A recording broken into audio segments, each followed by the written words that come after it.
The United States and the European Union announced a trade framework Sunday after a meeting between President Donald Trump and European Commission Chief Ursula von der Leyen. This is probably the biggest deal ever reached in any capacity, trade or beyond trade. It's a giant deal with lots of countries, Trump said after the talks at his golf course resort near Turnberry, Scotland. According to Associated Press, for months, he has threatened most of the world with steep tariffs in hopes of shrinking large U.S. trade deficits with many key trading partners.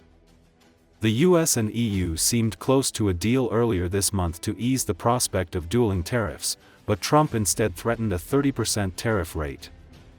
The agreement comes before a Trump administration deadline to impose tariffs on Friday. "We have a trade deal between the two largest economies in the world, and it's a big deal. It's a huge deal," von der Leyen said. Thank you very much. So we have good news. We've reached a deal. It's a good deal for everybody, I believe. And I think you were saying this is probably the biggest deal ever reached in any capacity, trade or beyond trade. It is. It's a giant deal with lots of countries. So we're going to do the following.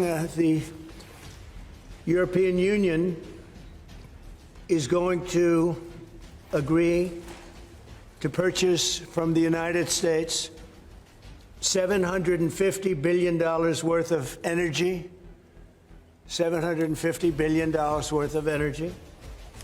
They are going to agree to invest into the United States $600 billion more than they're investing already. So they're investing a large amount of money.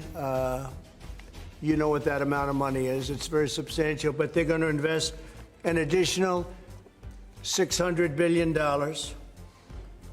They're agreeing to open up their countries to trade at zero tariff. So that's a very big factor. Opening up their countries, all of the countries will be opened up to trade with the United States at zero tariff.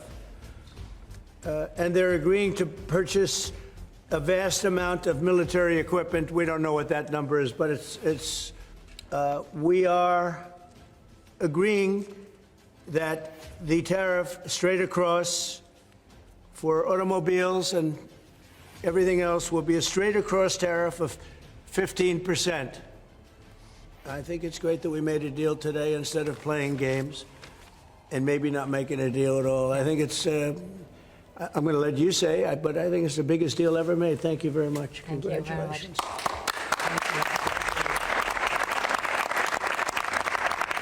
We have a deal. We have a trade deal between the two largest economies in the world. And it's a big deal. It's a huge deal. It will bring stability. It will bring predictability. That's very important for our businesses on both sides of the Atlantic. It's 15% tariffs across the board, all inclusive.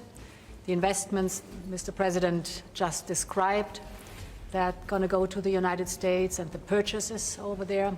Indeed, basically the European market is open. It's 450 million people. So it's a good deal. It's a huge deal. Yeah. With tough negotiations. I knew it at the beginning, and it was indeed very tough, but we came to good conclusions for both sides. So again, congratulations and many thanks.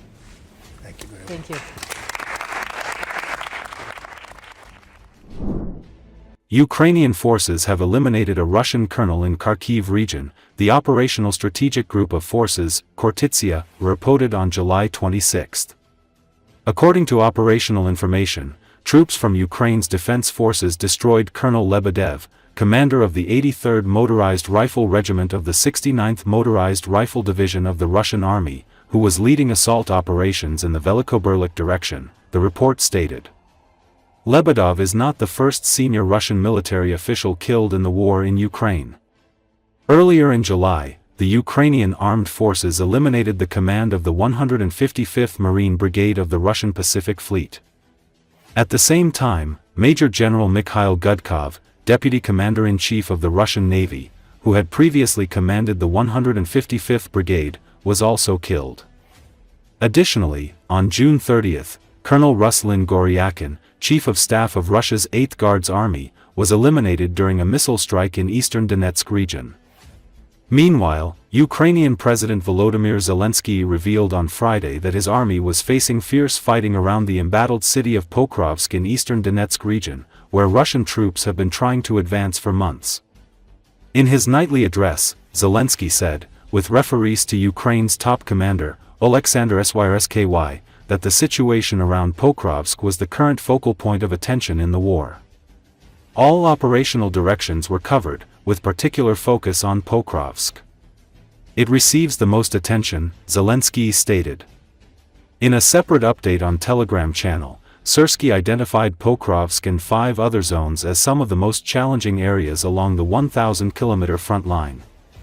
The Russian Federation is paying a high price for its attempted summer offensive, Syrsky wrote. Russian troops have been trying for months to advance on Pokrovsk, a strategic transport hub with a pre-war population of around 60,000, most of whom have since been evacuated. Back in May, Syrsky reported that Ukrainian forces had managed to stabilize the situation near the town, which is a strategic hub and had a pre-war population of 60,000. It should be noted that on Thursday, Russia's defense ministry announced the capture of 2 villages on either side of Pokrovsk, Zverov to the west and Novoekonomik to the east. A third village near the city, Novodoretsk, was declared by Moscow to be captured earlier in the week. Kiev has not commented on Russian reports about the capture of the 2 villages by Russian troops. However, General Staff of Ukraine's military said the villages Zverov and Novoekonomik were in areas where Russian troops were trying to penetrate Ukrainian defenses.